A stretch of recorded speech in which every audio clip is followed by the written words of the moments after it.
অভ্যন্তরীণ কিছু সমস্যার কারণে বন্ধ হচ্ছে সদ্য শুরু হওয়া নতুন ধারাবাহিক দুলারি। ব্যাপারে কি বললেন পরিচালক? তো চলুন বিস্তারিত জেনে নেওয়া যাক। সদ্য শুরু হয়েছে জি বাংলার নতুন ধারাবাহিক দুলারি। টিআরপি বন্ধ হবার কারণে জানা যায়নি কতটা সাড়া পেলেছে দর্শক মহলে।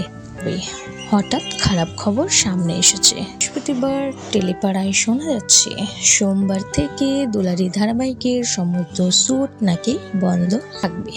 টাকা পয়সার বকেয়া রয়েছে অনেক। টেকনিশিয়ানদের তরফ থেকে এখন অভিযোগ আসতে শোনা যাচ্ছে। তবে কি অভ্যন্তরীণ সমস্যার কারণে বন্ধ হচ্ছে ধারাবাহিকটি? এই বিষয়ে এই ধারাবাহিকের পরিচালককে প্রশ্ন করা হলে বলে উড়িয়ে দেয়।